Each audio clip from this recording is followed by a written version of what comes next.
And we're back. My name is Chris Evan. I'm the CEO and owner of Survival Dispatch. We're going to change up the intro a little bit on today's episode. So this video is brought to you by Native Path.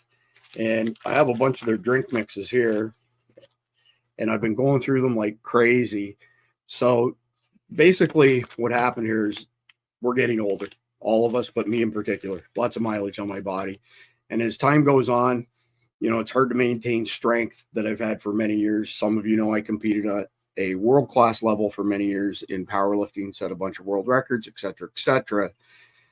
Also, I've lost track of how many times I get up during the night to go to the restroom. And that's one of these great things about getting older, right?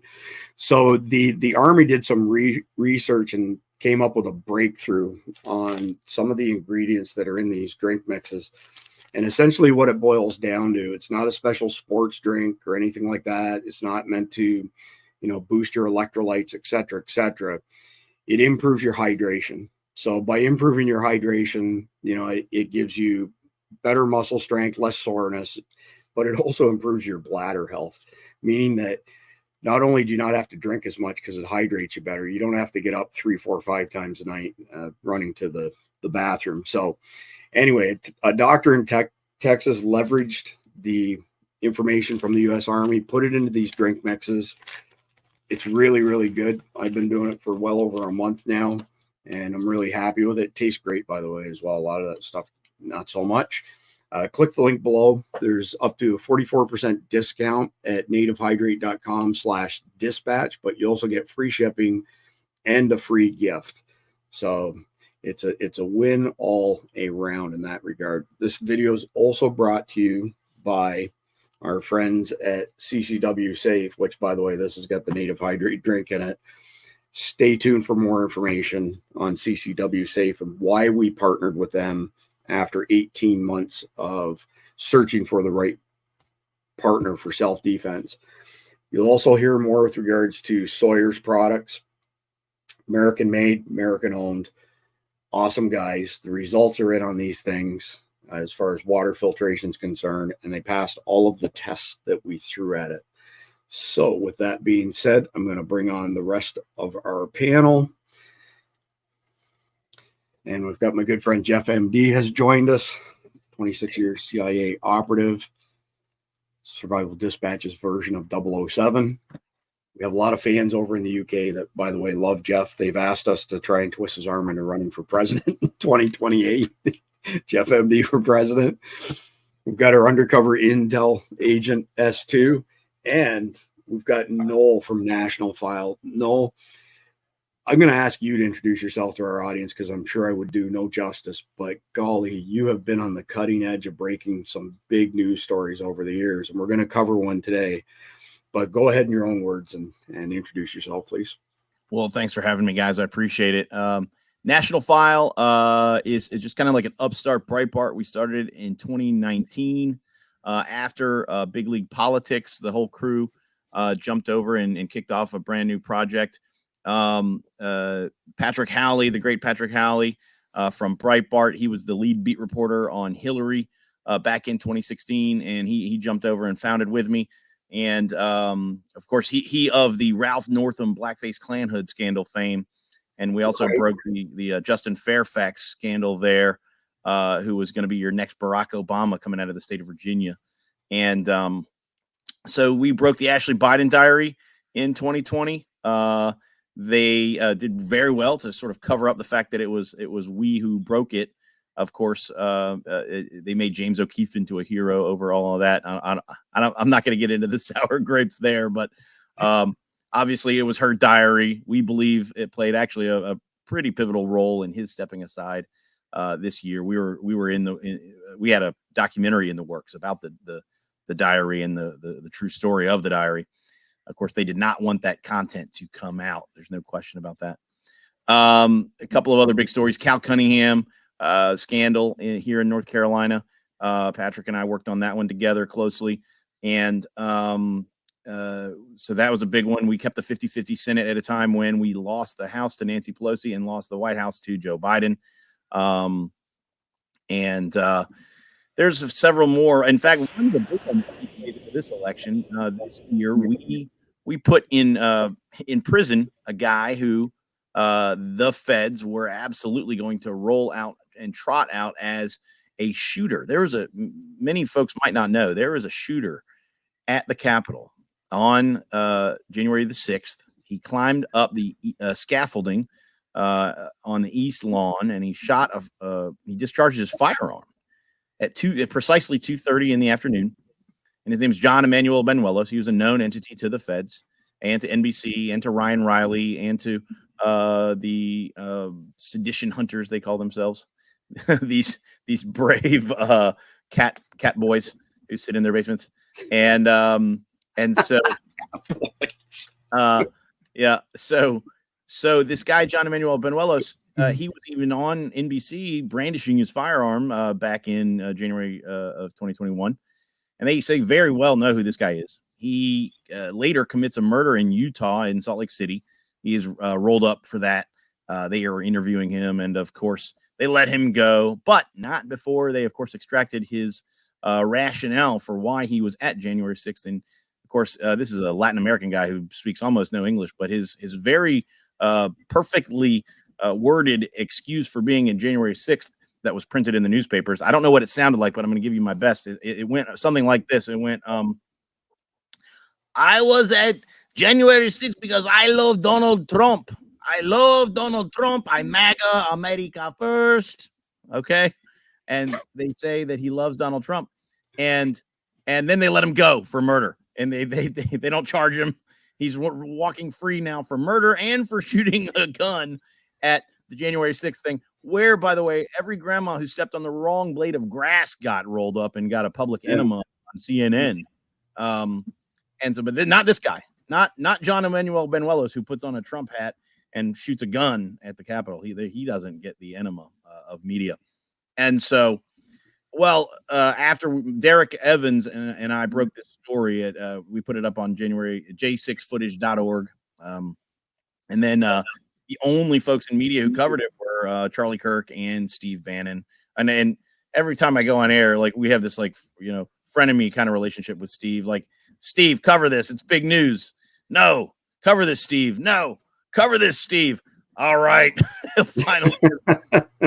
He knows I'm familiar with that. I'm familiar with that discussion. Yep. And we're doing it today too.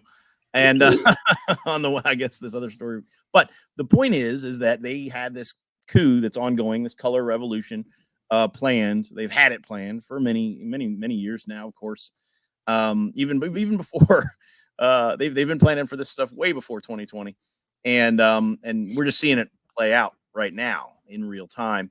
And so I'm in North Carolina, and we have a story up at nationalfile.com all about the constitutional fact that the legislature can directly appoint electors to the Electoral College in the selection of our president in the 50-state contest. It's not a nationwide election. It's a federal election, meaning we're cobbling together 50 different elections. And so the legislatures historically would get together and vote for those electors, which slate to send.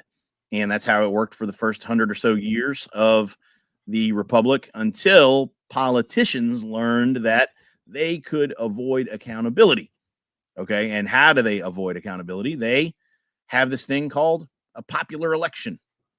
Okay. So starting in the 1870s, the legislatures moved away heavily. They started moving away from this before 1874, but en masse, they moved away from the legislature directly appointing the electors. And then not too many years later, you actually saw the 17th Amendment, and you see they did away with the election of the senators in that same regard. And that's all part of the same piece, right? It's you are actually introducing direct democracy to this polity, which is not how it was intended. And so right now, Raskin, and he's been tasked kind of with being the loudest lead bagman for the deep state on vocally opposing what would rightly be the citizens of the several states banding together to demand that their legislatures, of course, go and directly appoint the electors to prevent the fraud that we're seeing in many of these states. It's not just, back in the day, it was just Massachusetts and New York and, Pennsylvania that South Carolina and North Carolina and Georgia feared. Now you got Georgia's part of the problem, of course. They're the center point of dominion in the South. But you still have, of course, all those other northern states that are problems. Pennsylvania, of course, still one of those. Now Michigan, now Wisconsin, now Arizona, Maricopa County. Okay. And so what you're going to see is razor thin elections in Michigan, and then Wayne County will go, of course, for Kamala. Razor thin in Arizona, but Maricopa will go for Kamala. Razor thin in Philly County and Pennsylvania, but Philly will go for Kamala. Razor thin in North Carolina, but Wake and Durham and Mecklenburg will go for Kamala. And in Georgia, of course, razor thin in Georgia and Fulton will go for Kamala. That is their color revolution that they are currently executing right now. And they are actually getting very busy. They're busy little mice out there making lots of noise about anyone else who would dare to stand in the way of that election theft.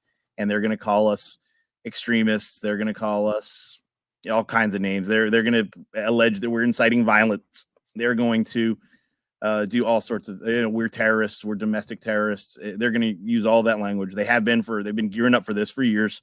We know that at DHS and FBI. And so that's the state of play as it stands currently.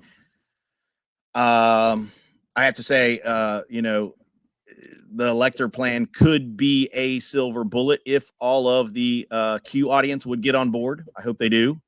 Because I hope they don't continue to sit on their hands and trust the plan and big red wave and too big to rig. All that stuff's fake.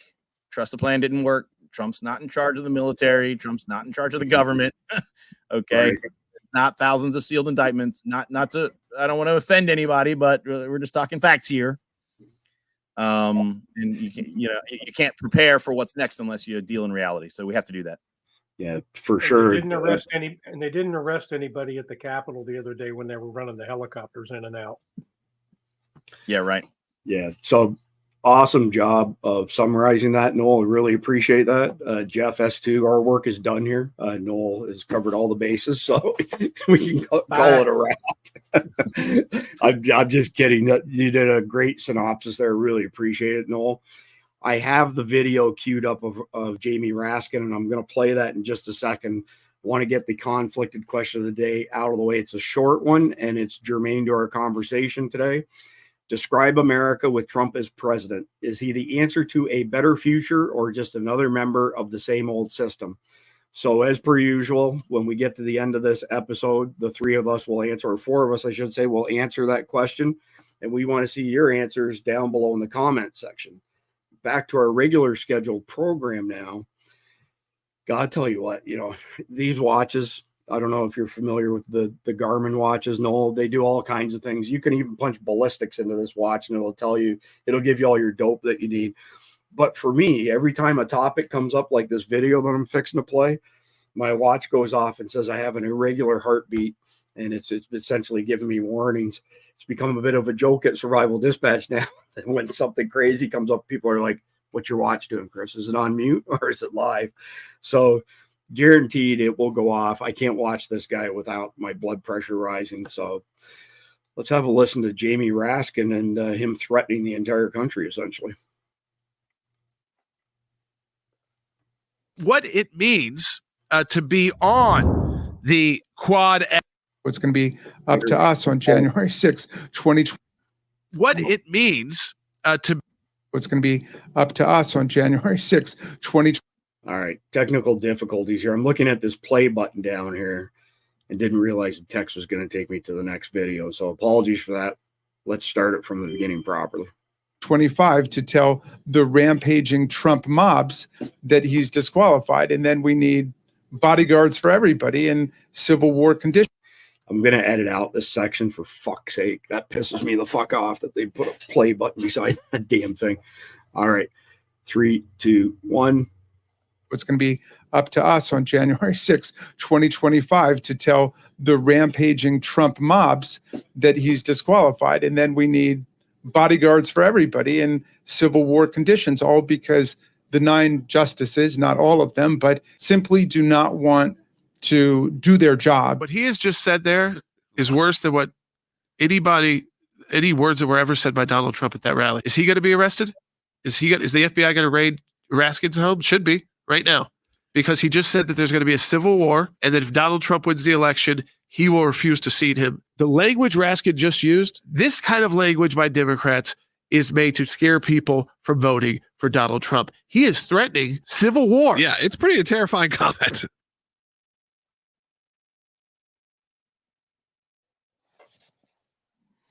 You're on mute. You're on mute, Chris. For fuck's sake. This is going to take some heavy fucking in the beginning of this one here. Golly. There's a train went by and the horn was going, so I hit mute on my microphone up there. Didn't realize it was off. So, all right. You know what? I'm going to pull that up again. I'm going to have to carve all this out. This doesn't happen very often, Noel, I can promise you, but it has to happen today. So I'll do some fancy editing on this. Shut the fuck up. All right.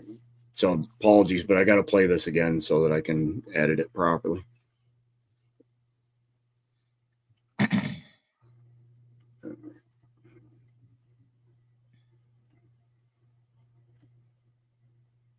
It's going to be up to us on January 6, 2025 to tell the rampaging Trump mobs that he's disqualified. And then we need bodyguards for everybody in civil war conditions, all because the 9 justices, not all of them, but simply do not want to do their job. What he has just said there is worse than what any words that were ever said by Donald Trump at that rally. Is he going to be arrested? Is the FBI going to raid Raskin's home? Should be right now, because he just said that there's going to be a civil war and that if Donald Trump wins the election, he will refuse to seat him. The language Raskin just used, this kind of language by Democrats is made to scare people from voting for Donald Trump. He is threatening civil war. Yeah, it's pretty a terrifying comment. All right, Jeff, I'm going to go to you first to get your comments on that video. Well, the thing with Raskin, can they vote to not seat him? Sure they can. I mean, there is a vote. And the whole point of a vote is you can vote yes or you can vote no. So people who say they are not legally entitled to vote no don't understand how elections work or how voting works. Now, will it stand up? Will they be able to seat somebody else? Could they say we're not going to seat Trump, but we're going to seat Kamala? Technically, I guess they could. We've had these kind of votes early in our country's history where it did go to the legislature, but in today's society, that isn't going to fly because everybody will know who won the election.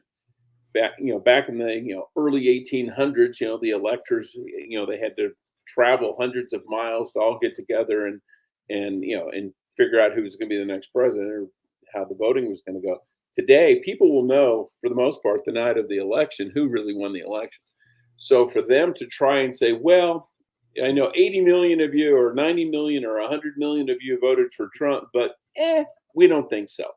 That ain't going to fly. And if he wants to start a civil war, that's a really, really, really good way to do it. Now, what the whole vote process is intended for is if there is not a majority, if nobody has a clear majority of the electors, say there's 3 candidates, then that's when the House gets together and decides, okay, Bill Smith may have had the most votes, but these 2 guys, were real close and nobody has a majority. Then they have to decide. And they can even pick a candidate who didn't even run. They after a certain point, they can just pick whoever they want. That has not happened, but it could.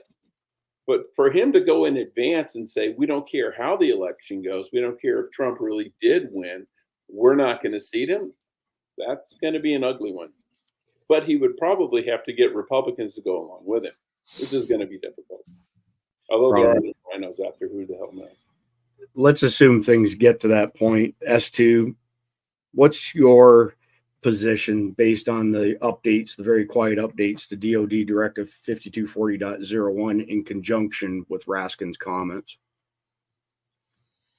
Well, I'm still of the mind that there was some DEI hire that was told to update that document and really didn't understand commander's intent of what they were supposed to be doing there.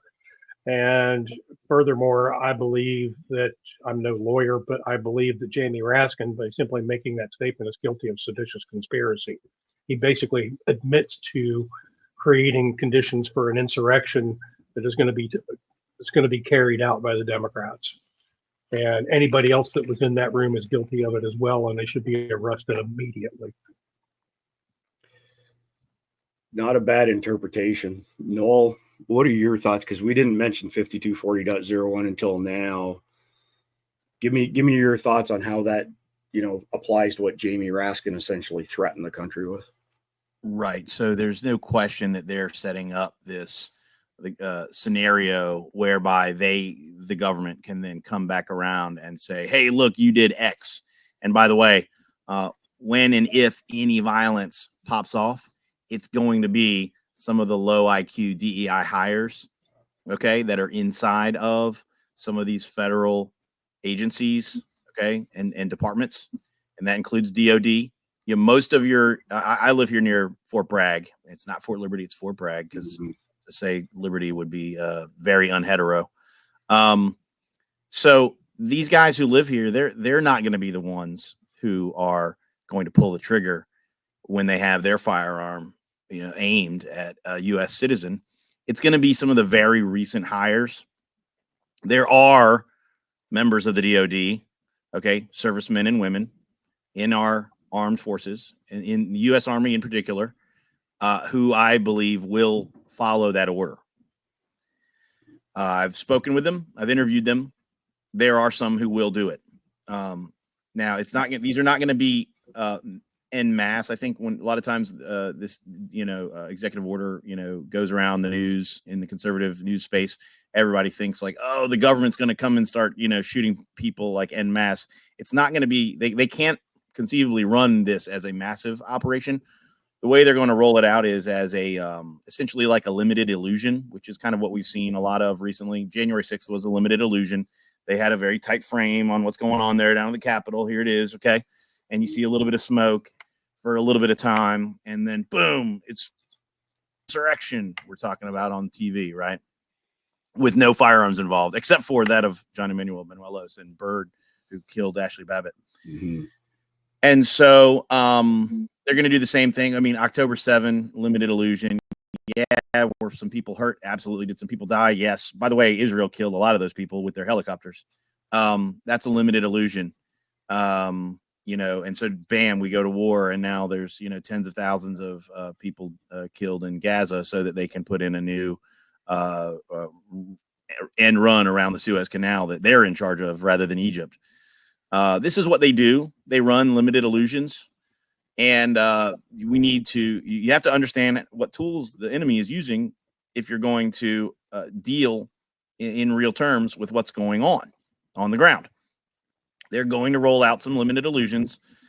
I don't think they're going to be in DC this time. They're already starting to lock down DC. DC will be locked down they can't risk having a public civics lesson for the entire populace. That's what happened January 6th. There was an official proceeding, and it was obstructed by Chuck Schumer and Nancy Pelosi. That's why they charged other people with a proceeding, because they were the ones guilty of obstructing that official proceeding.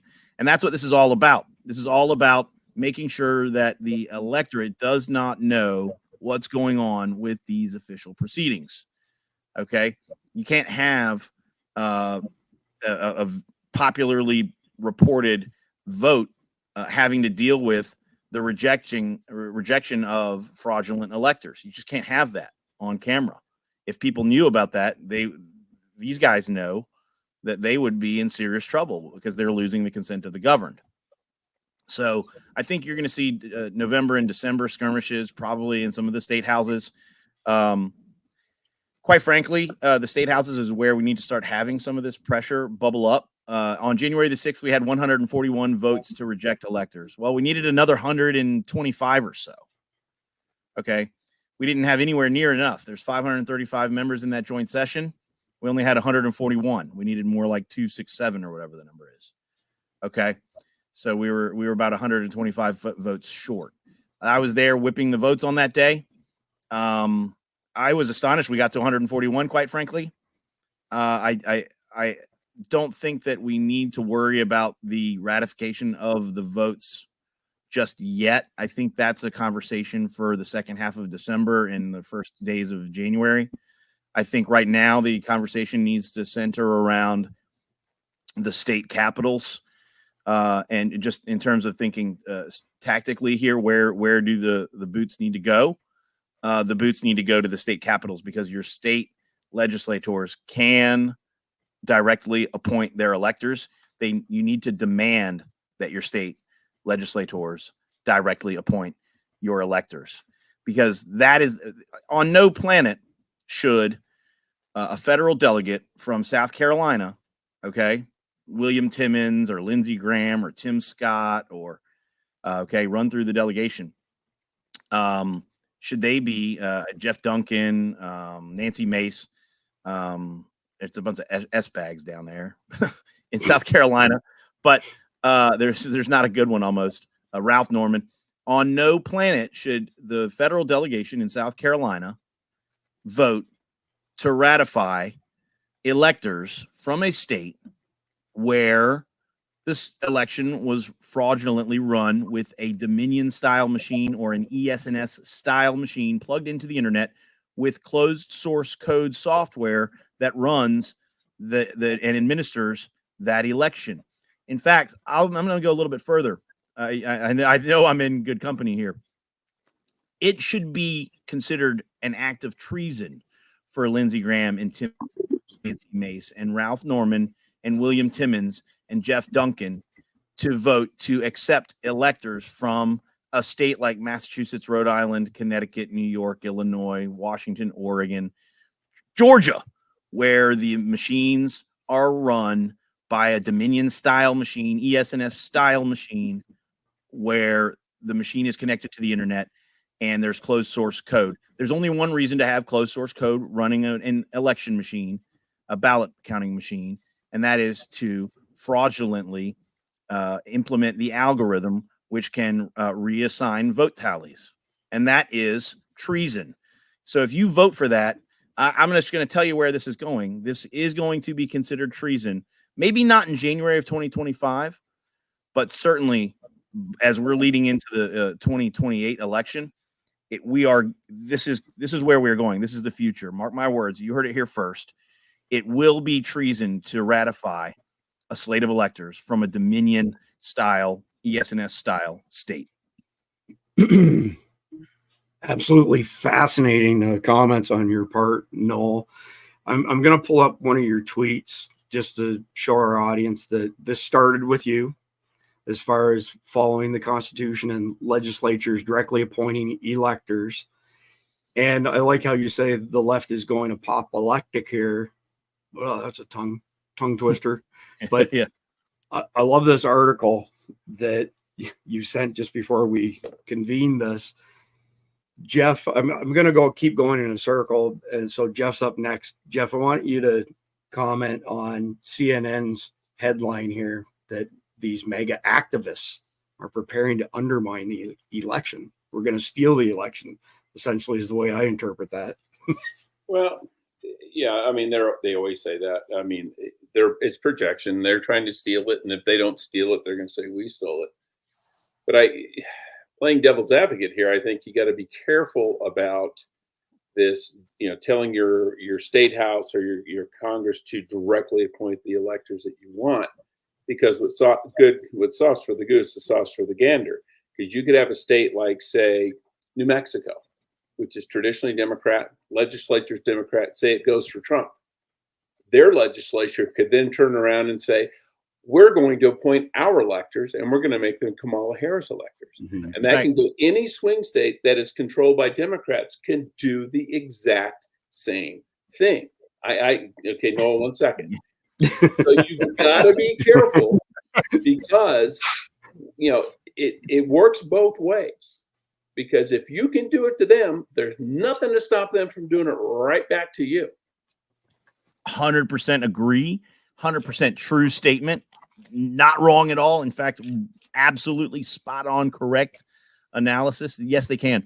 The beauty of it is that number one, we're talking about even Pennsylvania, Michigan, and Wisconsin. These are Republican states. A lot of these, swing purple states. North Carolina, inexplicably, actually, I know the explanation for how North Carolina got blue. I can tell that story maybe later this episode or another episode. But we have a massively Republican legislature. How on earth do we have Roy Cooper in charge of this stupid government we have here? The reason we have Katie Holmes. Yep, you guys have got and a Republican lieutenant governor. How do you wash that out?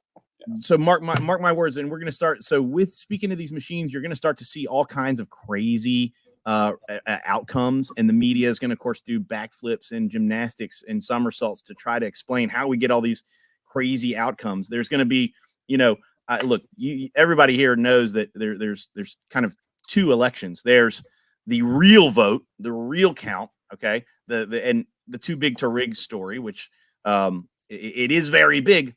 But see, that's a truth and a lie buried in together. It's not too big to rig. It's very big, yes, but it's not too big to rig because there's another count entirely. And the other count is how many votes they report were won by the candidates. Those are two distinct numbers. Now, the beauty of, to go back to your point, Jeff, having these state legislatures vote as the founders intended to assign the electors, is that now there's no internet, there's no Dominion, there's no ES&S, okay? And I can I can tell you the name and the address of every single vote now that we're having in this presidential election, this federal presidential election in those legislatures.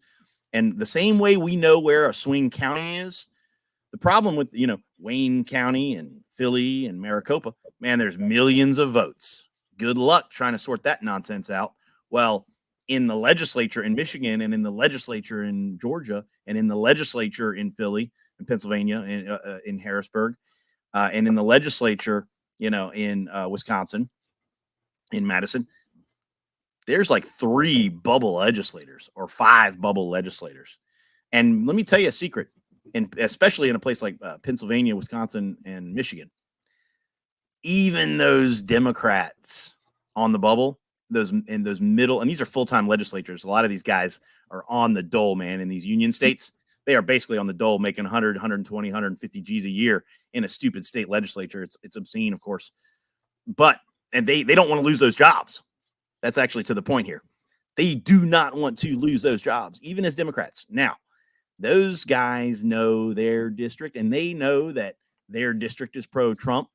In the bubble districts in Pennsylvania and Michigan, Wisconsin, certainly in Georgia. Georgia's massively Republican. It's going to go for Trump. Arizona, same. It's pretty. Their Senate's right razor edge thin. The House is slim majority for the Republicans, and Arizona's going to go Trump. No question about it. If those jabronis want to keep their jobs. So yeah, bring it on. You're right. It's a double-edged sword. Guess what? We win every time. Let's do that math. Sign me up. Amazing perspective, Noel. I consider myself fairly well read and fairly well plugged into politics, but you've taken the conversation to a whole new level. S2, I want to give you an opportunity to respond next. Wow, what do I say to that? That's why I passed it off to you. I tend to look at things through a different lens. I tend to look at things through right and wrong and what the wrongs are being done. I mean, I was involved in a lot of the machine stuff back in 2020 directly. And, I've got tons and tons of evidence about what went on in 2020 from a technical standpoint within those machines. And we're looking at these things a lot closer now, which is one of the reasons why I don't think being able to flip votes, what I don't think I hate calling them left, but what I don't think that they have accounted for is that there are people like me out here that are using specific software packages to actually track what's being done and where it's coming from. And we've got maps of things that are being created right now to be able to say, this is where this communication from, this is how this communication got here, and this is the modem and this is the carrier that was used. So there's a lot more granular lens being put upon these voting machines now that I don't think they really have accounted for because they think we're stupid.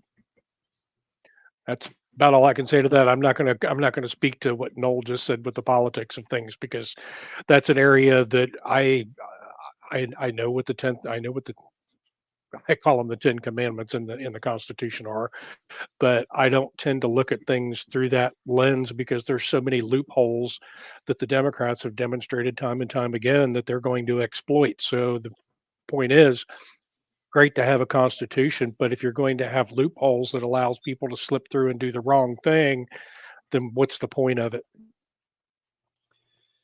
Yeah, well No said. argument. No argument. Use it and weaponize it. That's what I would say. So, Noel, I've got an article pulled up here from your website with regards to going down this path. And I see that your friend Ivan Raiklen is part of this. He's been doing a fantastic job of poking the establishment in the eye lately. I mean, he's got a good track record of doing that, but lately it seems like he's really got under their skin. Give us the background to how you and Ivan came to this conclusion that you could leverage legislators to send their electoral college votes the way they want. Yep. So there's another article, and this is a good one. This is kind of the response to the original October 8 article that I wrote. And that one is about the constitutional play. That's it right there. And so I wrote this article. A good buddy of mine who is an attorney who is under fire from the commies in Virginia named John Mosley. Really great guy, one of the best humans you'll ever meet. Give you the shirt off his back, 10 times. Just a great guy. Pointed this out to me that they were trying to do this during the year 2000 during Bush v. Gore. And so this is not even my idea, guys, right? This is, of course, first of all, it's Article 2, Section 1. Okay, Clause 2, and that's in the article. Everybody can go and read it at nationalfile.com. It's all in there. There's screenshots of the Constitution. There's the text of the Constitution's there. These are not my ideas. These are our founders and the framers' ideas. And not only that, it's also George Bush's attorneys, high-paid, high-powered CIA-funded attorneys, okay, who put forth this idea during the Hanging Chad debacle. Now, I love how it comes full circle with this story, because the reason we have all these bogus machines is problem, reaction, solution. The machines are the solution to the Hanging Chad, okay? And the funny thing here is that the solution is the Hanging Chad election solution that they were trying to implement in Florida before the Supreme Court came in and swooped in and said, enough of that. We don't need you guys to learn about direct appointment of electors. The Supreme Court's got it from here. Nothing. But George Bush's attorneys were trying to advocate for the direct appointment of electors in the year 2000 with Bush v. Gore and the Hanging Chads. And the Supreme Court came in and swooped in and made that whole topic go away real quick, and arguably created even more controversy by having, a group of 9 people in robes make the decision. And one could argue that might have been their plan, because, of course, as we see, we got Mitt Romney's Diebold and then Dominion and ES&S. And who here wouldn't, I'm pining for the days of a Hanging Chad election. Let's go back to that. If we just got to figure out a few of these Hanging Chads, we'll be good, right, guys? And so my buddy John Mosley, we published this article. I got to say though, with Ivan Raiklen, Ivan and I, you guys might, if you ever read Google Ivan Raiklen's name, his name pops up with this memorandum back leading into the J6 thing a lot. Well, National File published that article as well first. We published a memorandum that was being circulated in the White House. It's a 2-page memorandum. It became popularly known as the Pence card. The idea, of course, Mike Pence and the joint session could, as we discussed earlier in the episode, fix the fraudulent elector problem there in the joint session on January the 6th. Well, that memorandum went huge. It went big. It got way bigger than my little website, nationalfile.com. And Raiklen was a part of publishing that memo, helping to publish that memo and popularize that plan, the Pence card plan. And he's a constitutional attorney himself and a Green Beret. And so he's laser focused on the machine and the mechanisms inside of the machine that can actually deliver remedy for the people. And that's what this all comes down to. That's what we have to begin to reapply the Constitution at the most local level if we are to fix this problem. The problem is not at the top of the federal system. The problem is we're not using the federal system here at the bottom. That's the problem. So before I come back to Jeff to get his input, I want to hear what you've got to say with regards to the VATs, the voter access terminals. And yesterday, the announcement in Michigan that there's a bug that can't handle, you vote for Trump and you vote for somebody down ballot that's Democrat, that it flips the whole thing all to Democrats. And their mea culpa is that this is a national problem. There will be an update pushed out to the machines, but there's not enough time to have those machines recertified. It seems to me that this is just a ploy. Coming those from machines were never those machines were never certified, ever. They were not certified for use in our elections, ever. Yeah, and that may well be the case. I'm just giving you the language directly from these parties that have been making these announcements. I think what they're trying to do is it's a mea culpa, cover my ass sort of thing. But in case somebody was to say sue in the future and say, well, you changed the software and you didn't recertify or check the machines, whatever the case may be. I just want to hear your input on the VATs. And then Jeff, I want to hear your thoughts on that as well, because it seems to me that this is sedition. This is treasonous. Yep. Or it's incompetence. So never, what's the line of something to the effect, never assign to evil what can be explained by stupid. And this may just be stupid. I don't know. I can't predict it. But I think what we need to do is get away from electronic voting altogether. Okay, I was in CIA for 26 years. We manipulated systems. That's our job. Not necessarily voting, just voting systems, but any kind of system. Anything where electrons are involved can be manipulated. It can be faked. It can be broken into. Electrons are your enemy. And you have agent communication systems. If you do it over the internet, at some point, that system will be compromised because everybody out there trying to compromise it, there's an interest to compromise it. So the way you get away from this is you essentially air gap our elections. You have no computers at all. You have paper ballots that are counted by human beings, and you put all the Trump votes in one pile and you put all the Kamala Harris votes in the other pile, and you count them up and you see who won. When I was in Afghanistan when they had their first election after we took over, and we made everybody dip their finger in purple ink that didn't go away for about a week and a half. Because if someone wanted to vote twice, you basically said, hold up your hand. And if their finger was purple, you kicked them out. It was just that simple. But we need to go back to old school analog voting.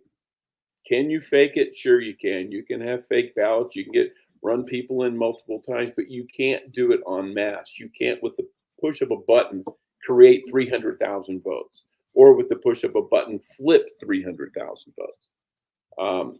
That's what we need to do. We need to get the hell away from the computers, because that's the problem. Noel, do you have any comments on the VATs before I ask my next question? Because I have something based on what you just said, Jeff. Everything Jeff said is correct. Okay. And yes, we need to get rid of these machines 100%. Absolutely purple fingers. I've been saying purple. I've had political clients, talking about purple finger elections, since 2020, before 2020. So let me throw a number out there for y'all. There was a high-level bank executive last week who said the concept that we don't have the resources to manually count paper ballots is complete and utter bullshit, because every single banking transaction is required by law to have somebody lay eyes on it each day. And, they have armies of people who are, signing off on one bank transaction after another, after another, after another. I haven't been able to find any definitive numbers as far as how many bank transactions occur in the average day in America. But what I did find is that there are 150 million credit card transactions per day in America. And credit card transactions don't represent anywhere near the number of bank transactions. They're part of that number. So they're a subset.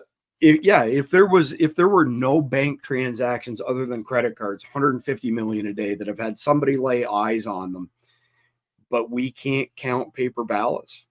It doesn't hold water. India has 1.2 billion people. They vote on paper ballots all in one day. Well, they may have early voting, I don't know, but they count them, and by election night, they have counted the hundreds of millions of ballots they've received, and they tell you who the winner is. India, where half the freaking country's illiterate, can get it done, but we can't. That's bullshit. We aren't getting it done because the powers that be don't want it to get done. Yeah, it would eliminate too much of the cheating, right? Yep.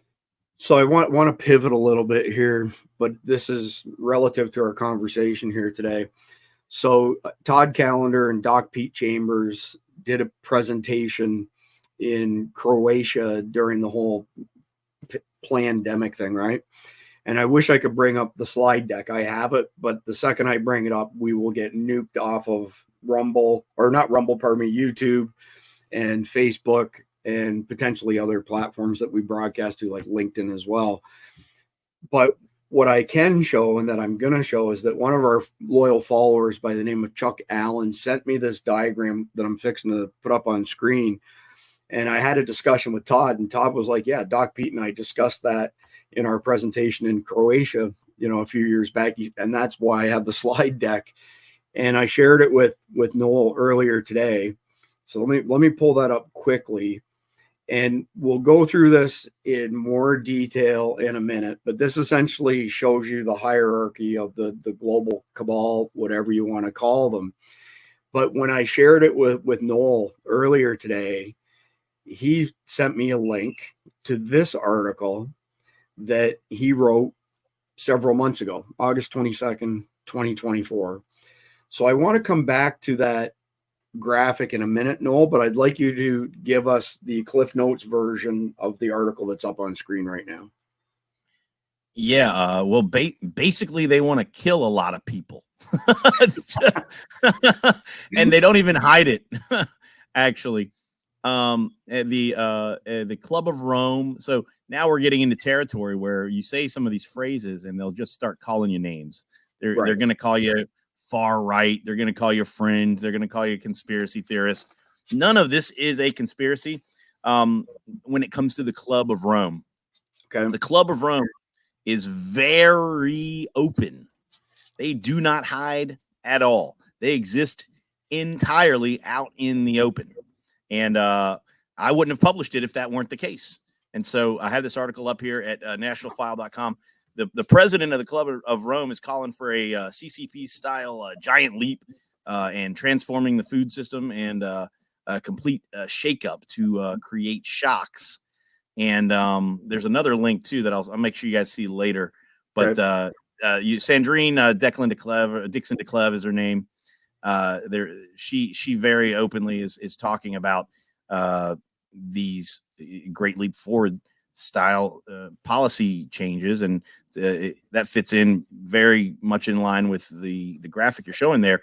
There are several levels of the people who create the policy, and then the people who sort of implement the policy and enforce the policy, and then what is the policy? Well, the policy is culling the population. That's their plan. They want to do away with massive swaths of the populace. It seems weird to say that. They openly talk about it though. And so yes, this is what you're talking about with these people. Well, what's ironic is they mentioned China's one-child policy as if it's something to strive for. And even China's going, man, this was a big freaking mistake. And now they're paying people to have more kids. How many single men are there now in China relative to tens of millions? Because they did sex selection abortion for years, right. And they would abort the females and keep the males, thinking the man's going to have the job and take care of mom and dad in old age. And it's also happening in India quite a bit as well. But the demographic shock is you have an old population. You don't have any young people to pay into their Social Security system to keep it going. You don't have enough young people for your military plans. You don't have enough young people for your labor force. And what's ironic in China is not only they're short of people, but they also have high unemployment among what few they have. Because older people are not turning loose of their jobs because they're uncertain as to the economic stability of the Chinese economy. And so these young people are getting into working age, and they can't find jobs, and they don't want to go into the military because they don't want to get shot. So it's kind of a perfect storm of demographic nightmare over there. So a couple quick comments. Number one, as it says on screen, voluntary reduction in populace would be preferable to a catastrophe.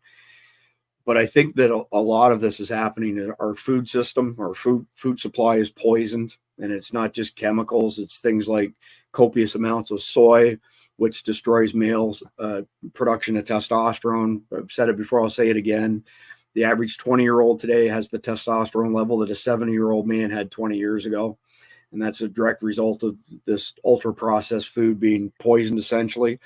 I also think part of this whole transgender mental illness bullshit plays in towards this as well, because if you can convince these children that they need to start cutting off body parts, they're essentially non-productive. They can't have kids the rest of their life. But I want to ask all three of you a question. I'll start with Noel, then I'll go to Jeff, and then to S2. I have my own opinion, but I don't want to put it out there until I hear from you guys. Not because I'm afraid to, I just don't want to steer the conversation. What's in it for the cabal to take us from over 8 billion people to 1 billion people? I'll start with you, Noel. Man, it's a fascinating question. As I sit and look at what their motives are, they need to have a lot of breathers and a lot of poopers and a lot of eaters, because all of their power and wealth and money is based on, finance, future debt. Okay. And future funds produced, month to month, as every wage slave that they create essentially exists hand to mouth, week to week, day to day. And so trying to sort of square that with the idea that they very openly talk, if you go to that article and read it, I mean, it's very, very extensive, the amount to which they openly discuss reducing the population by 75%. Julian Cribbs, Dixon DeCleve, the MIT, they've written reams and reams of books and papers and white papers and studies and PowerPoints. This is not made up. They're talking about this openly. And so trying to square that, round peg in the square hole, or square peg in the round hole, it seems to be totally counterintuitive, Chris, right? One of the things that occurs to me is that they just get tired of there being a bunch of a-holes running around Hawaii when they go to Hawaii or Vail or Aspen.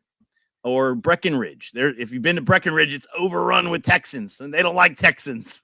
Okay, this is one of the things that occurs to me. It's not necessarily rational, but I think that the calculus that they're doing is, can we still have a relative level of wealth for the, X number, some number of people who are inside of our elite, bureaucratic, weird, tech bro, call it 2%er club, and still fund it. I think that's their mathematics. As I try to sort through that problem, I think that's really what they're after. They, when they go to, Bali, or, they need to be able to fund all of these palaces around the world. And there's beautiful wonders of the world on every continent, and they want to go to them, and they want to own them, and they want to control them. And then the question is how many breeders do we need to make that happen, to fund it? Good answer. You hit on one word there, control, that I'm going to speak to after Jeff and S2 give us their opinions. Jeff, what's in it for these guys to reduce the population so dramatically? I think it's power. It's easier to control a smaller population than a larger population. If you have a country with 60 million people, sorry, did I steal your thunder? Yeah, you stole my stuff. If you have a population of 60 million people, it's easier to control them than if you have a population of 120 million people. Because when you have large swaths of the society, which they probably consider the great unwashed, the more of those you have, the more likely you're going to have a revolutionary leader arise from that. And also, when things go to shit, think of the French Revolution, when there was famine and mass unemployment in France in the 1790s, and the people rose up. And as much power as the elites had, the royals and all the wealthy people, it wasn't enough when you've got 100,000 people with pitchforks outside your door. So I think if you can it's easier to placate a small population than it is a large population. Think of Rome, food and bread and circuses. Well, eventually you get enough people, there's not enough bread and there's not enough circuses. So you've got to keep, because I think they look at everybody as both resources, labor, and threat. And they want your labor. They want you to buy products that they make money on, but they also know if you get pissed off, you're a threat. It's like feeding it's like feeding a stray dog versus feeding a pack of stray dogs. Eventually, if you run out of food, the pack of stray dogs may eat you. Right. And I think it's all about control. Plus, what Noel said, that they don't want to share. And that's just greed on their part. They don't want to share Aspen. They don't want to share the Taj Mahal. They want it to be their, and the Maldives and the Hawaiian beaches. That's part of it too. That's the byproduct, or that's the product of their wealth. But more than anything, it's control. They just want to maintain control. I agree. S2, I want to hear your thoughts on why the cabal is trying to reduce our population so dramatically. So I don't know if I've ever told this story. I guess I'll go ahead and tell it now. Back in 2021, I got a call from somebody at a military facility that I will leave unnamed at this point. After I spent about 20 minutes on that phone call, and that was when I got word that I knew they were going to be releasing something. And right after that phone call, I hung up, and within 2 minutes, I felt like I had just instantly gone to sleep. But I wasn't asleep. I was totally cognizant of everything that was going on around me. And if you've ever had things where thoughts go through your brain and you get visualizations through your brain, that's exactly what happened to me. It was like I was watching a movie. And at the end of that movie, after all of these images went through my head, the one word flashed on my brain screen that said control. And that was when I knew at that point that the Charlie 19 and the arm tickets were all about control. There was an experiment to see how many people were going to submit to doing what they wanted. So their benefit in this, number one, as you guys have already said, they get control of the population. It basically gives them the ability to do whatever they want to do. They import people from other countries because they don't know about our system of freedom, so that they can radically change how humanity operates.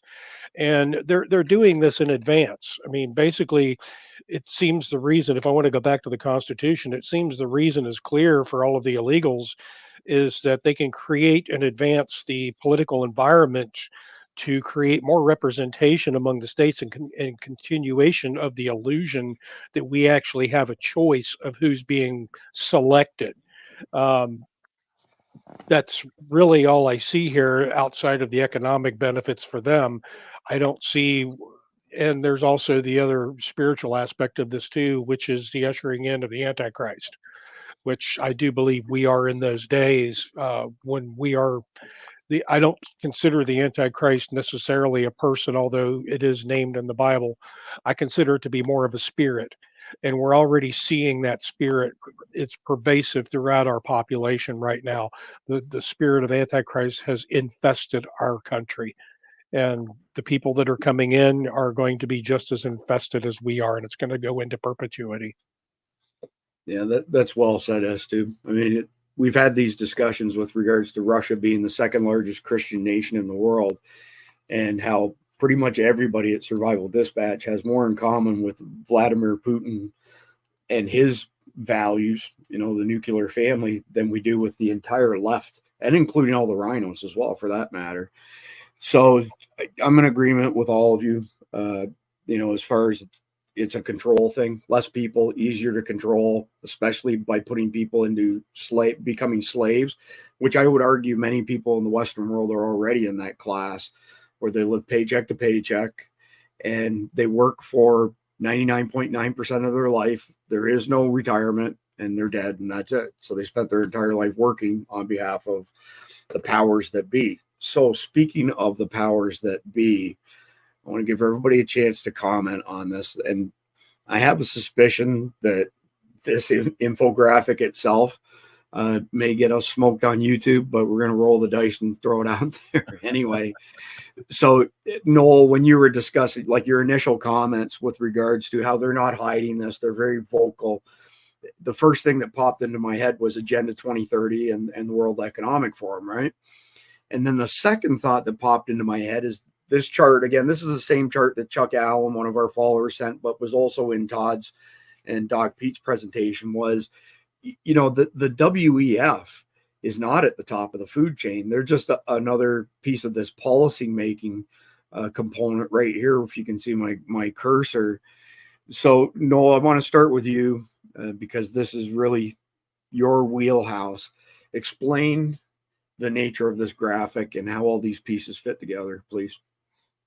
Yeah. So there's without getting anybody nuked off of anything, the groups that are sort of I'll say ancillary, or maybe riding shotgun with the Club of Rome would be there's some other group that has, I guess, 300 members. I can't remember what it's called. I think there's the Committee of 300.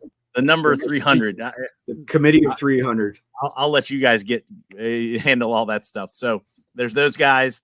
You can't find nearly as much on that as you can on the Club of Rome. These folks don't want to be immediately identified, and so you can do a lot of work and try to find who some of these folks are. There's the idea of the City of London, and the City of London being distinct from Pilgrim Society. Yep. And being distinct from sort of the central banks here and BIS. But I would say probably, and maybe that's a euphemism for some of this, the BIS and central banks. I think that's probably fair to say. And so, a lot of people on the internet are out there pointing to Israel. I think that's a red herring. That's a canard. And Israel is, of course, also just sort of like downstream from everything you see here. And the term Gollum comes to mind. Sauron sends Gollum out to get the ring. He doesn't go get it himself, right? And so that's kind of how I see, a look. And by the way, Israel's not monolithic, and so not that we're having that conversation here, but for all of those folks on the internet who just want to like post the memes, it's like mostly the frog guys and my old friend Stu Peters, and guys like Dan Bilzerian, who are obsessed with saying the word Jew or whatever. That's not the answer. That's not what this is about. Do some of the Rockefellers happen to fall into some of those categories, or some of the Rothschilds, or the Pacers? Sure. That's true. But I would argue that they're not actually, Jewish anyway. And that now you're in grand conspiracy theory territory, when you don't need to be there anyway. There is a construct of banks that can be dismantled. Why are we talking about anything else? Right? So let's look at the machine. Let's diagnose the machine. Let's start pulling linchpins out of the machine. Why would we talk about anything else? So when I start hearing people talk about things other than diagnosing the machine and pulling the linchpins out of the machine to basically break the machine, I start thinking the very same folks who are claiming martyr status are the ones that are pushing that, because somehow it helps them. And so let's focus. We had a laser focus on fixing this machine, and it's going to the banks and the money. Follow the money. The right? propagandists. Those are the ones that are not focusing on the monetary system. All that noise is diversionary, and it's diversionary by design. Yep. And if anybody thinks that there's not a spreadsheet somewhere that has who's handling all the loos on the outside edge, those loos are assigned. Those lanes of operation are assigned 100%. Yeah, so I'm going to bring that graphic back up in a second, but you mentioned 300, and there's a video out there from, I believe, early 90s called The Committee of 300, and it's a fascinating video with Dr. John Coleman in it. And usually what happens, this gets uploaded to a social media platform and gets taken down as fast as it gets put up. I have a hard copy of it on my laptop because it really is, it's fascinating from a couple perspectives. One, the information dump is significant, but the fact that this was decades ago and that people knew of this decades ago is even more fascinating to me. So if you have the opportunity to find the documentary, The Committee of 300, I highly recommend watching it. So, Jeff, I'm going to bring this back up. Send it. I'll put it on Twitter. Elon won't care. Well, is Elon going to care? Probably not. Good point. And I can send it to you. It's a low resolution version, but it gets the point across. So, Jeff, I want to get your comments as far as this particular graphic here. When I sent it to Noel, I made a comment to Noel that I went through it. I read all of it. There's nothing in here that I disagree with that I think is a mistake or that's wrong. But that doesn't mean that that's the case, because I wouldn't present myself as an absolute expert on, these globalists. What are your thoughts on this? There's one thing that's missing from this: the Council on Foreign Relations. Yeah, fair enough, Jeff. There it is. CFR. Never mind. Yeah, Jeff, I want to hear your thoughts on. What's interesting about this, and if somebody jumps out at me, is in the entire upper half, nobody's elected. True. There is not an elected person anywhere above policy enforcers. You look at WEF, CFR, Committee of Rome, all those. Those are all just rich elites getting together and deciding what they're going to do. Right. Then you get down below to the distributors. You get the United Nations. Are any of them elected? No, none of them are elected. IMF, IPCC, World Bank, WHO. These are all just bureaucrats that fall underneath the policymakers. None of them are elected. None of them answer to anybody except other bureaucrats. So you think you can't unelect any of these guys. You can't unelect the head of WHO. They answer to zero. They're to nobody. And that is the problem. I've always said forever we need to get rid of the United Nations. It's just a monetary suck that does nothing. But they are constantly trying to get into where they have authority over elected governments. And that should never happen. It's like and the EU should be on here too. They're technically elected, but the power of the EU are the bureaucrats, not the elected officials. It's the people who make the rules. And none of them are elected either. But yeah, there is no, for all the Democrats whining about democracy, there's no democracy in the upper half of this thing at all. And why should we, as the governed, have no say in who governs us? That's called monarchy, or in this case, oligarchy. A couple quick comments. So Klaus Schwab starts the WEF in the early 70s. Who's a Nazi, by the way? His father was a Nazi, but he had dual citizenship with Switzerland, and that's how he escaped the Nuremberg trials. And his money went to his son, Klaus Schwab. Then Klaus Schwab starts the World Economic Forum. Fast forward another 20 years, early 90s, he starts the Young Global Leaders component of the WEF and starts programming, complete pieces of garbage like Justin Trudeau and what was the girl from New Zealand? Jacinda Ardern. Ahern. Yeah, all of them are graduates of his program. And I listen to him speak and his henchmen speak, and I think exactly what you just said, Jeff. Who in the fuck elected you to rule over us? Not one of us. And we should not be doing anything that you say. And then that leads to my next point. Noel, I've been saying for the past few months now in Survival Dispatch News that I'm convinced that our federal government and agencies are under the direct control of our enemies, because there's no way that I could square everything. Great example would be North Carolina. So that same weekend, Blinken says, we got $171 million that we're sending over to Lebanon. Then the very next day, we found another 80 million. We're sending that to Lebanon as well. And for all y'all in North Carolina, if you apply and we feel that it's applicable, we'll give you $750. I don't know how you square that other than determining that we're under the direct control of our enemies.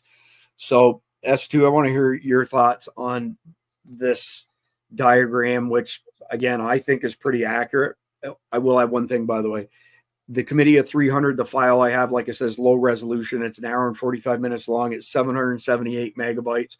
I'll throw it on my OneDrive after we wrap up here, and I'll send all y'all the link if you'd like to download it. So S2. My comments on this is I'm one of the guys that's known about this for over 20 years. This is not a secret to me. I mean,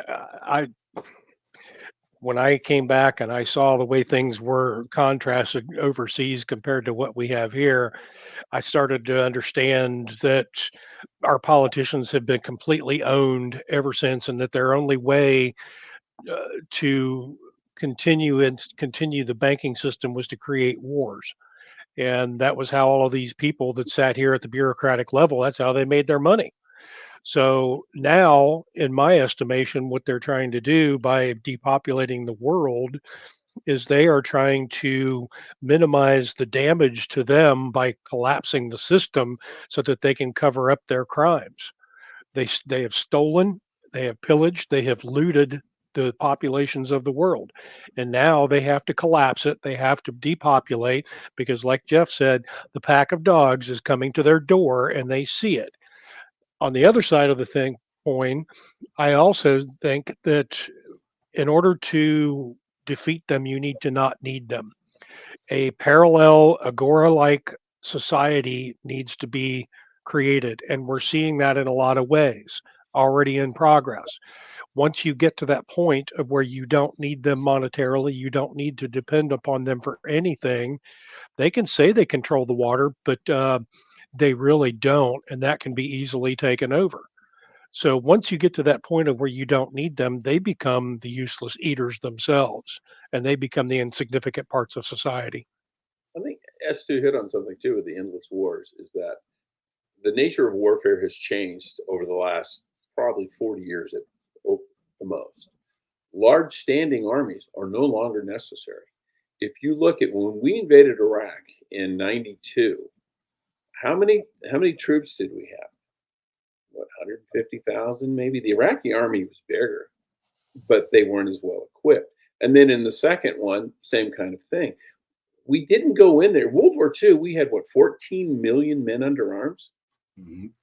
And granted, we were fighting 2 wars all over the world, but the point is, with technology now, you don't need that many men to have a viable military force. And so you don't need that many people. And if you don't have that many people, then the excess people can't come against you later. So if you have the military aged men are limited in number and under your control, it really kind of hinders the ability to overthrow you. Yeah, well said. I think I agree with us too. Like, a lot of this stuff has been in play for a long period of time. It's not stuff that just happened overnight, but something I do think has happened. So the cabal, again, whatever you want to call them, that want to, shrink the size of the population because it's easier to control, less of a risk to them. I think that Trump is a piece of the call it fear on their part that they could lose control of all of this. Yeah. And it's kind of accelerated the plans that they've had for years. And go ahead, Jeff. I was going to say one thing about the whole shrinking the population and doing it forcibly. I'm not going to mention the therapeutic because I don't want us to get bumped, but there was a guy in Canada who was forced to take a famous therapeutic recently, who then had long-term effects, health effects, adverse effects. And when he went to the government saying, "You made me take this, it made me sick, can you fix me?" And they go, "Well, we can offer you euthanasia." Yeah. Gee, that's a swell offer, right? But so just to come back to this, I agree with what everybody's saying here. I think these guys are in a state of panic now because if we can get Trump back into power, you've heard the globalists, they've said that's it, we're done, and we know it. So that's why I think they're going to pull everything out to try and stop that. But on the numbers, this is not like an overly scientific analysis, but I've been saying this for about 10 years now. The numbers have changed over the 10 years. But when you hear somebody like Joe Biden say that you need F-15s, not AR-15s, my response to that is, okay, well, let's go back to 1776. 3% of the colonists stood up to the King of England, and we got our freedom. So just doing some simple math today, if 3% of us stood up to, a tyrannical government, 12, 13 million people. We've got a pretty significant reduction in law enforcement and military under Biden here versus Trump previously. So under Trump, if you took active duty military, National Guard, law enforcement agencies, somewhere around 3.1, 3.2 million people. That number now is closer to 2.4 million people. And I agree with Noel. There are some people, those jackboots, who will use lethal force against their fellow Americans if they're given the opportunity to do so. But let's just say, for argument's sake, it's a 50-50 split. So now you got 1.2 million jackboots, and you got the 1.2 million good guys that are on our side. You're talking 13, 14 plus million people. That's why the system's so fragile. The numbers do not support them staying in control if we do our constitutional duty, because the Constitution tells us specifically that we are to rise up and take the power away from a tyrannical government, because we're the ones, we the people, that granted it in the first place. So bringing this whole thing to a close, Noel, one of the things that I guess I could say I came up with, or I decided on early on with Survival Dispatch News, is everybody reports on news, everybody editorializes news, but not every podcast out there provides actionable steps for their viewers, because you see a lot of disenfranchised comments on a lot of podcasts. All I see are a bunch of talking heads. There's nothing I can do, blah, blah, blah. We end every single episode of Survival Dispatch News with at least a handful of action items where people can get involved and hopefully not feel disenfranchised. So I'm just going to rip a few of them off quickly, and then we'll keep the order the same. Noel, Jeff, and then S2 for your thoughts as well. But number one, and we've been saying this for a long time, take someone with you to the polls who does not normally vote. And if you can take more than one person, that's even better. Share the National Files website, Twitter, Survival Dispatch News, our videos, and everybody else out there is telling the truth. Just like Elon pointed out in recent days, we are the ones reporting the truth. It sure as hell isn't the mainstream media. They're just propagandists. They're not even infotainment anymore. It's straight up propaganda.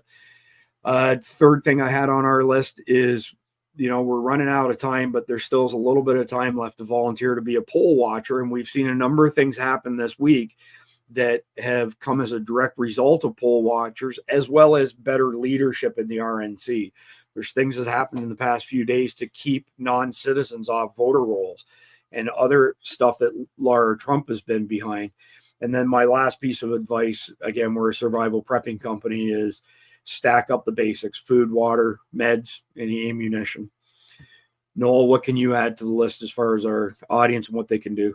Yeah, I'll say I'm not buying Elon Musk because I personally have not been able to tweet since June because I dared to speak about Ashley Biden's diary. And so while I will admit that the best place on the internet for the conversation is X/Twitter, it's not perfect. And I would also say, in terms of figuring out which news is the best out there, look, there's not a lot that I can even recommend. You have to be really discerning, and you have to learn how to read the news. And so, National File, we're doing the best we can. I'm not kicking on all cylinders like I was back in 2020 and 2021 after Perkins Coie sued us. That cost me about $150,000, and we won.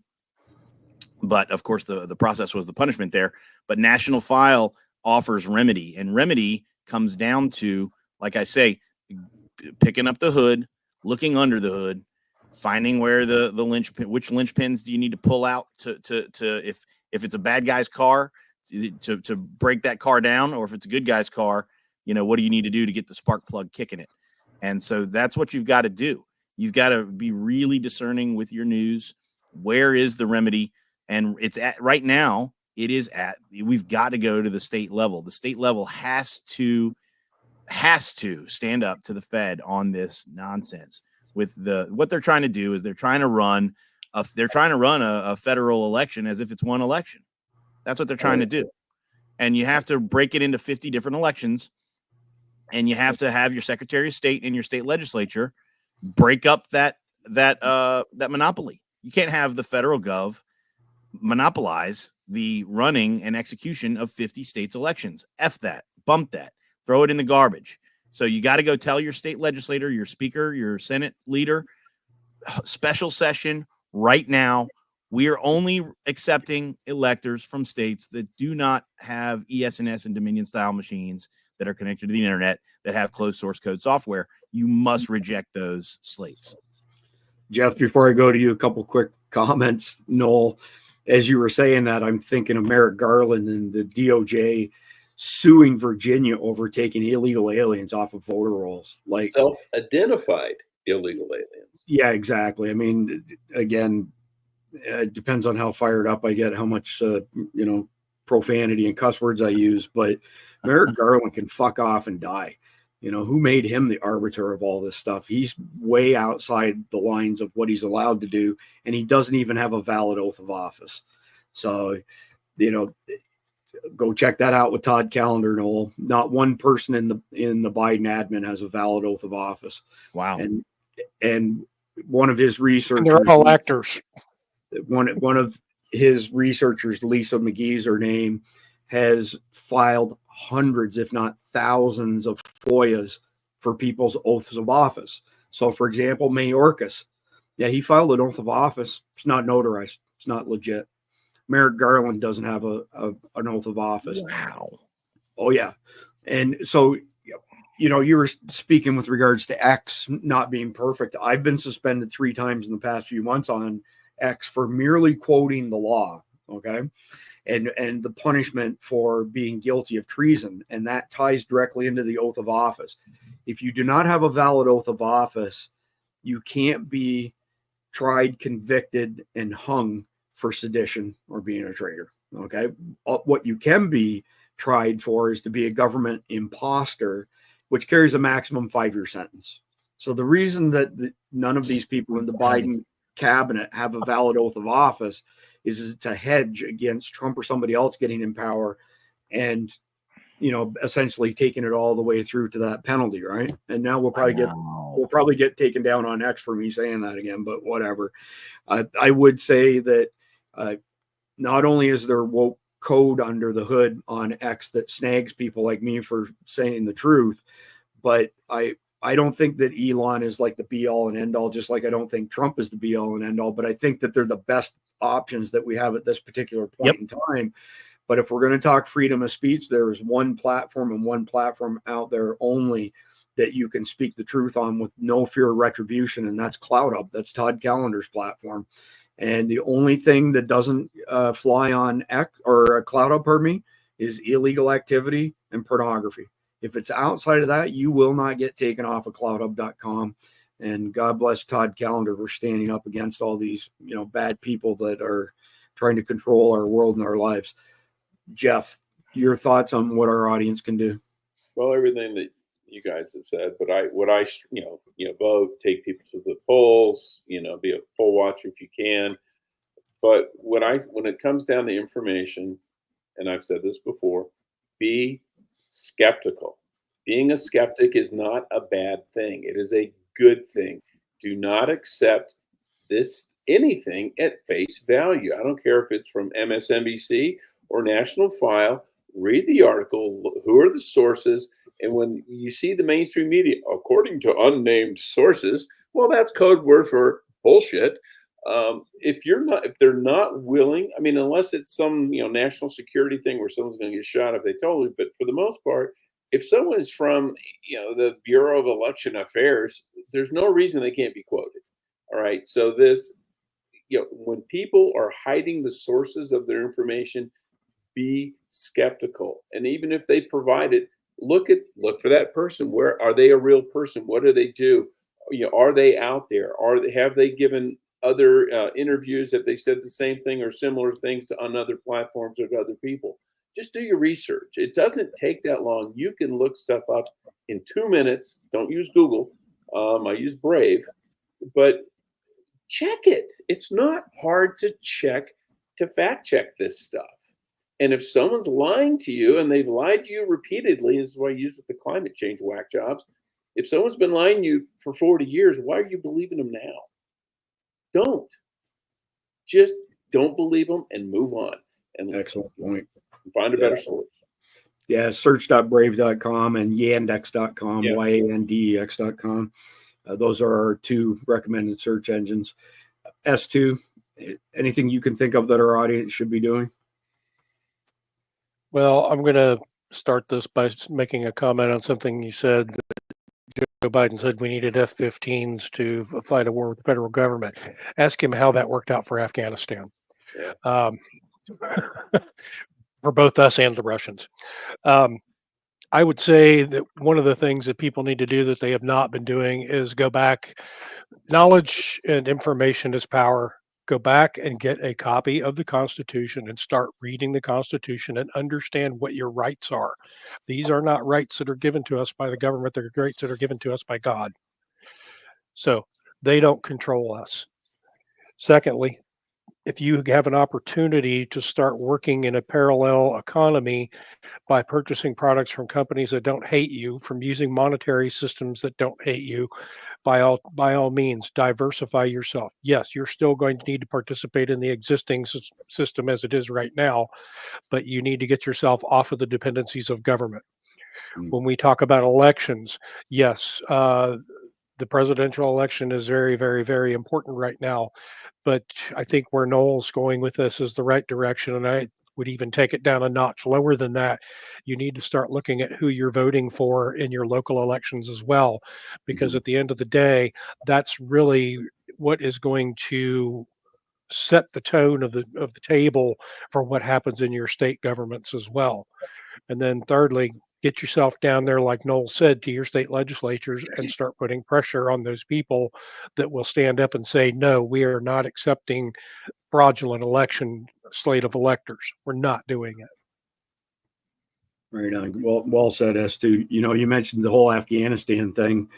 I've used that as an example in the past as well, plus Vietnam. Vietnam didn't have an air force. They had 21 MiGs at the beginning of the war, and they lost them in the first week because they didn't have good pilots or anything. And essentially it was a bunch of Viet Cong, North Vietnamese with AK-47s and versus the American military might. And there's all kinds of reasons why we didn't win Vietnam, but still, you got a bunch of guys with AK-47s. They're great for hitting everything around your target, that ended up winning that war because we didn't have the resolve to finish that. And I'm sure all the AK-47 fans will roast me for that, but it is what it is. Let's hit up the conflict. We haven't been allowed to win any war since World War II. Correct. Period. All right, so let's do the conflicted question. I'll go to you first, Jeff. Describe America with Trump as president. Is he the answer to a better future or just another member of the same old system? Well, I don't think he's a member of the same old system, and I don't know if he is the complete answer to a better system, but he is definitely a step in the right direction. And it's going to depend on what he does when he gets in, and how good the swamp is at thwarting what he plans to do. He needs to, in my opinion, he needs to go in and just fire shit ton of people. I would start with almost every SES and every SIS, which is Senior Intelligence and Senior Executive Service employees. And they cannot come back and say, you can't fire me, because the thing about an SES or an SIS is they serve at the pleasure of the president. All he has to do is, it no longer pleases me that you're on staff, bye-bye, and fire them. It won't affect their pensions. If they're eligible, they'll still get their pensions. But you need to get rid of those people. And then you need to start with entire departments. The Department of Education needs to go away. It is a complete and utter waste of billions and billions of our tax dollars. Most of the Department of Agriculture, we have a Department of Agriculture that grows no food. We have a Department of Education that educates no one. We have a Department of Energy that produces no energy. What are they for? Take the national labs, turn it over to Commerce or something, because they are good, incubators for ideas and technology and stuff. But the rest of it, do you really need someone in Washington, D.C. telling you what kind of car you have to buy? No, you don't. Let the market decide. If EVs work, they'll thrive in the market. If they don't, they won't. Leave it at that. Same with gasoline, natural gas, coal, all of that. Let the market decide. But get rid of HUD, Housing and Urban Development. Do they build any housing? Are they developing anything urbanly? No, they are not. They are doing nothing. They are a hindrance to the free market exercise of people who want to build houses and want to build things like that. Get rid of them. They are, we need to go full melee like down in Argentina. Just nuke entire swaths of the government, and then put someone like Elon in charge, so you're not paying 80 times the going rate for a hand soap dispenser like the Air Force just announced. The $400 toilet seats. No, right. We need to get rid of that stuff. I will say, make garbage great again. Yes, it's turned into quite a trend. Make golf carts great again. Yeah. So speaking of the Department of Education, we're all in agreement on that. This graph is absolutely crazy. 1970. This is only through 2012. I'm sure it's only got worse since then. Yeah. But if you look at the total cost, what we're spending versus what we're getting, it's horrible, right? We went from number 1 in the world in math to number 24, 25. There's another graph that I couldn't find quickly, but it essentially looks very similar to this, where the line on the bottom is the number of students in the public school system, and the lines on top of it are how many administrators and those types of jobs that have been added to the system. And it looks like the blue line on top. It's absolutely it's terrible. We had a joke, an engineering joke. It says the heaviest element in the world is not plutonium or any of those. It's called administratium, because it has 134 neutrons, 197 deputy neutrons, assistant deputy neutrons, and therefore it has a mass of like 1 million, because it's just administration. That's too funny. S2, I'll get your answer to the conflict question. Describe America with Trump as president. Is he the answer to a better future, or just another member of the same old system? He's not a member of the same old system. I can say that much. He was inside the system. He understands how the system works. He knows the system is rigged because, quote unquote, from Dave Chappelle, I was inside the system. I used the system, so I know that it's rigged. Initially, if he is allowed to go back into the White House, or if we can somehow fight to get him back in there, I think America looks like total fucking chaos initially. Um, Total chaos, just from the simple standpoint is that the enemy has already pre-staged the battlefield. They've already lit the match to inflation. It's going to continue to happen unless actions are taken immediately to stem that. The only way to do that at this point is to start producing our own energy and become energy independent again.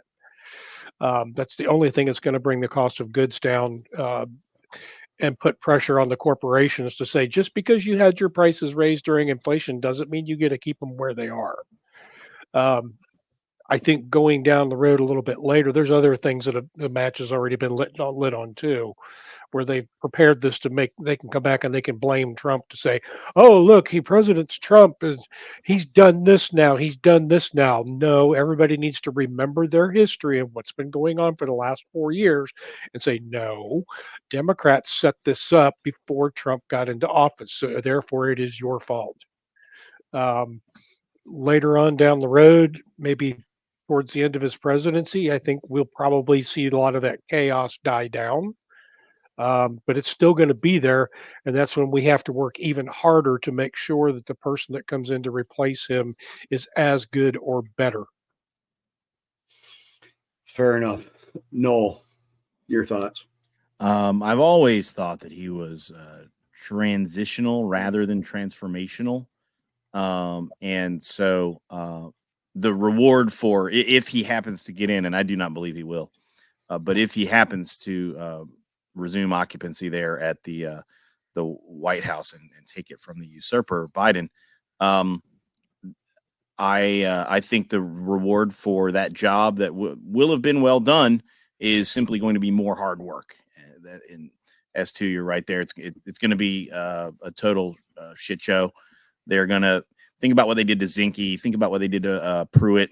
They're going to do all that all over again. Anybody anywhere near the Trump administration is going to get the full treatment from all of the leftist media, and to the extent that they're still in charge of institutions to prosecute, I think they will.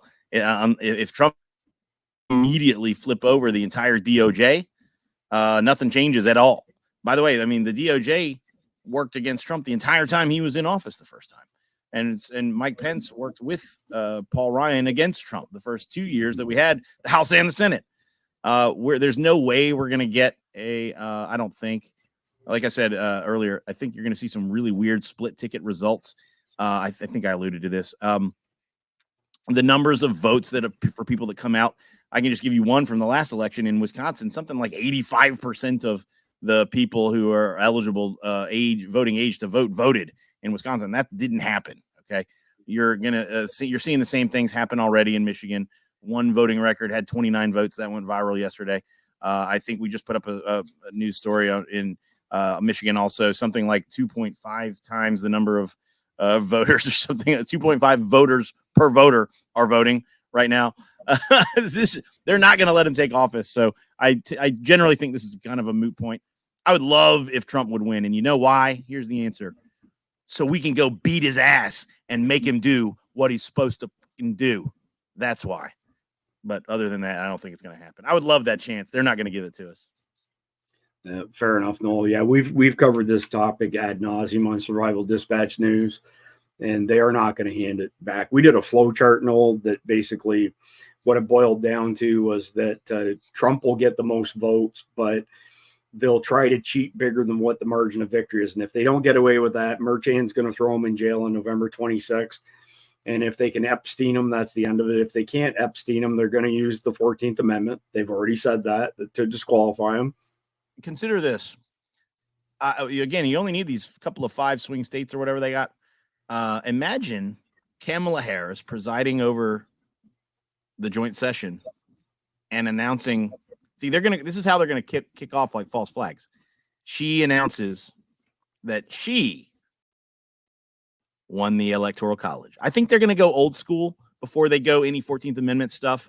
They're going to stick with the process as is because it's the most believable. One of the problems they have to do, everybody's not going to suspend their disbelief and say, "Oh, the 14th Amendment." They don't want to go through that rigmarole. They're going to kind of stick with the process as is. That's why all the Q people saying there's not going to be an election, and we're obviously effing retarded. And I feel bad for those people because they're abused by all those Q pushers of nonsense. They're not bad people. They're good people. They're our people. We need them to sort of start to slowly come out of that weird slumber, but so that we can go do this real work. There's real work to be done at the local and state level. Absolutely. And it is more local than just state. The reason I'm talking about the state is, of course, because everybody's transfixed on the presidential. And I'm like, hey, you want to fix the presidential? Here's how. And we can begin that process of getting people to go down the ladder. Yeah, I was looking for a note here. I can't seem to find it. But after the election in 2022, the Democrats actually added a clause to a bill that said that the vice president doesn't have a chance to weigh in on the election on January 6th as far as certifying it's concerned. So they actually stepped on themselves there. I guess they didn't. I remember that. That's right. So who then presides over that joint session? Do we know? Is the specific answer there? I can't find the note that I made on it.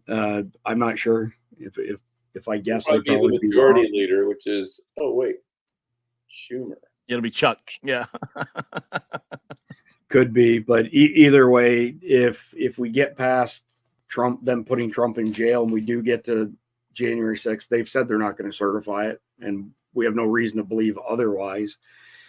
It's what happens after January the 6th, I think, that is nobody has a perfect crystal ball on, but we're not advocating civil war. We're not advocating civil unrest, but I'd say it's a pretty safe assumption that Jamie Raskin is right and that we will be into civil war conditions come January 6th if they do what they say they're going to do. And God only knows where we end up from there. But that's all we've got for this episode. I wouldn't be surprised if they actually hold the certification session over a Zoom session and they're not even there in the Capitol. Right. Could be. I can see that. I wouldn't put anything by them at this point in time, but appreciate everybody's time today. For everybody else out there, please like, share, comment, and subscribe, and God bless America. Hoorah.